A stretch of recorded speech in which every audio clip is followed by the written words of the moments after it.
What's going on, everybody? Chris here, No Game 7 Cards. Look, I just got to work out and I've got to get some stuff shipped, so I'm about ready to take care of all that. But before I do, if you're a fan of chasing cardboard like I am, then you probably saw my ugly mug last week. Me and my partner, we were fortunate enough to do a deal with Ty to get to meet him and his amazing crew. Really enjoyed the experience. But there raised a lot of questions from it. You know, the title of the show was I Don't Want It.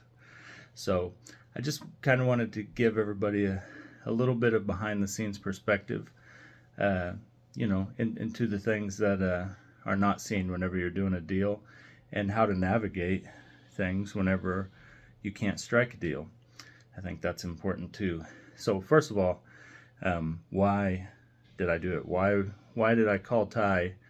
You know, a lot of people, I always say, well, the comps, you're taking a major loss. Well, you know, you do take a loss, but to me, there were two pieces of opportunity that were key for me in this. One, I love the show Chasing Cardboard. It is a phenomenal show. It's so fun to watch. I've watched every episode.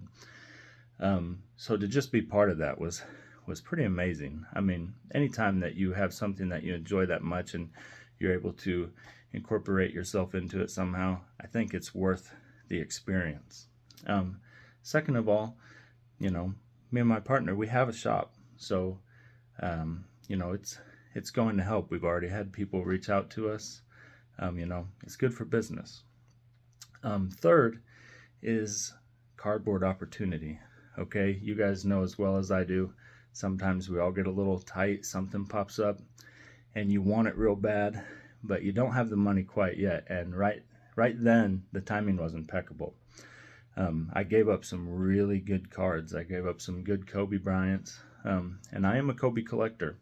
But at the same time, there were three pieces that I have been looking at here lately that just happened to be up about the time Ty was in our area, and it afforded me the opportunity to pick them up.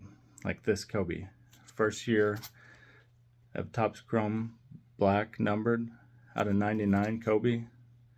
I got to pick that up as part of the show. Here's one of my favorite sets of all time is 2013 Panini Innovation. Check out this gold stained glass. I picked it up for what I felt was a steal of a deal right after the show was taped, basically. And last but not least, my personal favorite card, the one I've been chasing for the longest, is this 2004 Flick Showcase Hot Hands.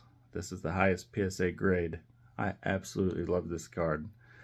It is a phenomenal card, super rare. It's just a beautiful card. So, like I said, it affords us opportunities.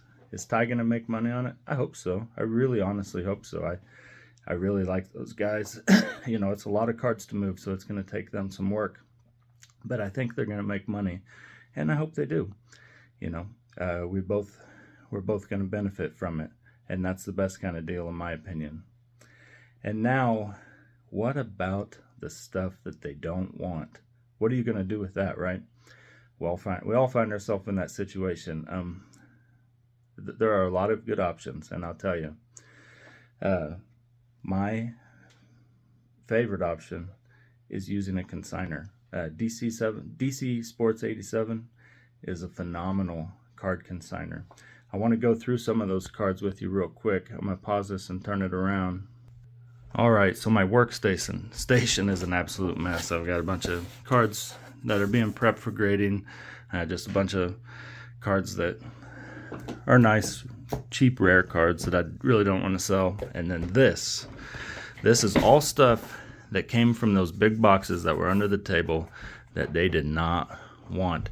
And these are all lower end cards, but there's, in this box specifically, there's a whole bunch. I've got 2 layers of top loaded cards. I'm not quite done filling this out yet, but if we dig in there, this stuff is great to send to DC Sports. Was a little numbered Cason Wallace. I mean, there's not going to be any any $20 cards in this specifically. Were there still, this is a black label, another black label.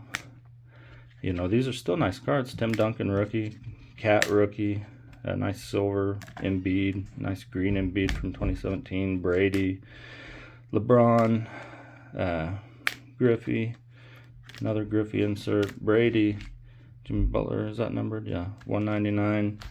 You know, just a bunch of low-end rookies, numbered cards. I think that's numbered to 5. You know, but they are hard to move. So what do you do with stuff like this? Well, like I said, you send it. I send it to DC Sports. That's numbered out of 10. Got some Jordans in here. Some more Jordan. Some rookies. Give me 1 second. All right, so I wanted to get a count real quick. There were about 125 per row, and there's 6 rows. You know, so you have, oh gosh, 750 cards.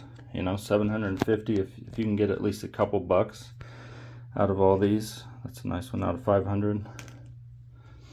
If you can get at least a couple bucks out of these whenever you send them into DC Sports, then, you know, you're doing okay. You know, hopefully you're looking at netting somewhere around $1,800 just by sending in this box. And that's kind of what you got to do. I mean, you know, try to make money where you can. I like to organize cards by sets too after you kind of go through like this. That way people who are set builders you can help them build sets. But you know, this is kind of what's in those other boxes. This is the stuff that's hard to move, that they might not want. Tons of autos. I think there are about 200 autographs in here, but they're all low end, you know. Maybe some $15 ones. Oladipo out of 35. And then this isn't in the box, but this is kind of some stuff that I'm still going through too. In one of those white boxes alone, there was, I think, about 500 different Griffies, or 500 Griffies. I can't say that they're all different, but you know, these are all. This is just piles of Ken Griffey that are in those boxes, and they are cheap. You know, you might be able to gem some of them up and maybe turn it into $50, $40-50, but you know, it is gonna be hard. You can group them all together. Griffey's easy to sell in a lot, and I'll have to go through. I'd really like to dig more through those boxes that are in the shop still. Anyway, so that's just kind of an idea of what I'm looking at still now that we couldn't close the whole deal. And like I said, it's okay. It's a lot of bulk to move. There are options. Consigners, DC Sports. Use Facebook. I'm on a lot of groups.